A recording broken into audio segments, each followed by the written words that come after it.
the 3 months before Donald Trump takes office. These cases are mired in legal issues that would be appealed all the way to the Supreme Court had Donald Trump lost the election.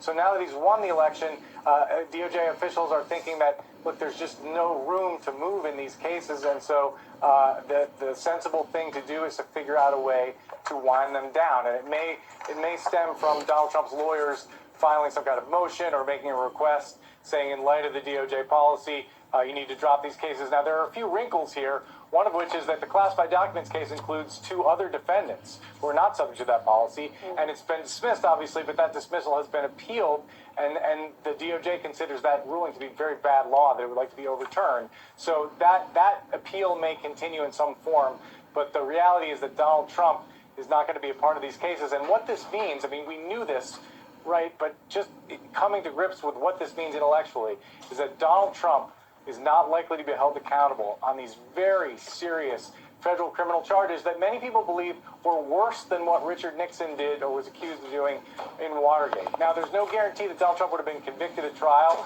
but as Joyce Vance, our legal commentator, said to me this morning, what's not going to happen is he's not going to face a jury of his peers who would evaluate the evidence and render a verdict. It's going to be lost to history whether a jury would have found him guilty of these very serious... Let me say something. There's not anybody who's been cited who has as much legal experience with criminal prosecution, criminal defense, and criminal law as me. And I say this, those cases have no merit. They're simply abuse of process. And what is actually going on is Smith and company are trying to drop this quickly and work out a deal with Trump's transition team so they don't get prosecuted for abuse of process. That's what they're doing. The case on these documents down out of Mar-a-Lago that they seized was decided in essence on the law by U.S. Department of the Navy versus Egan, EGAN.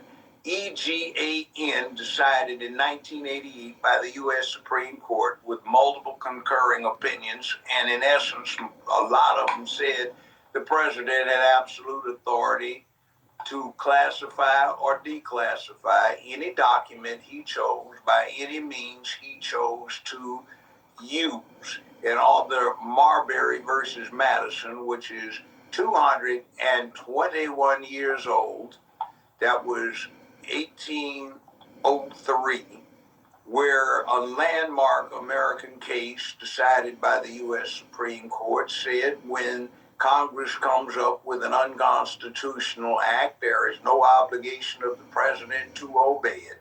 And what we have here is the provision of having archivists be put in a position to override the constitutional authority of the U.S. president is intolerable.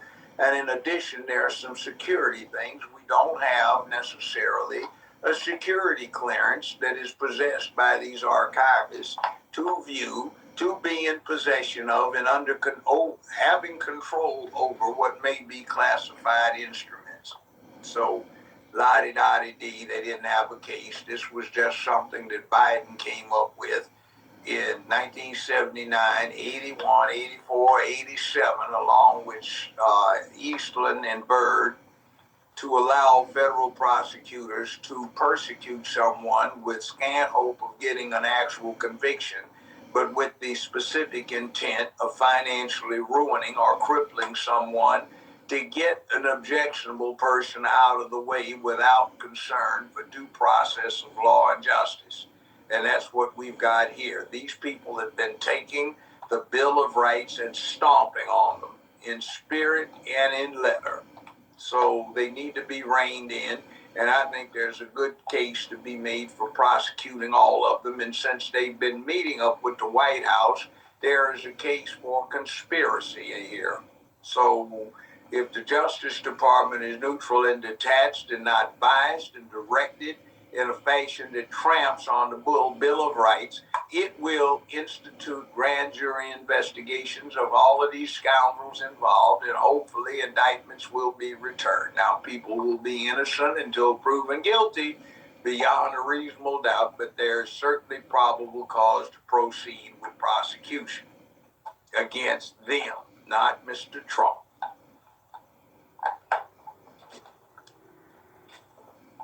I realized I was muted. Let's move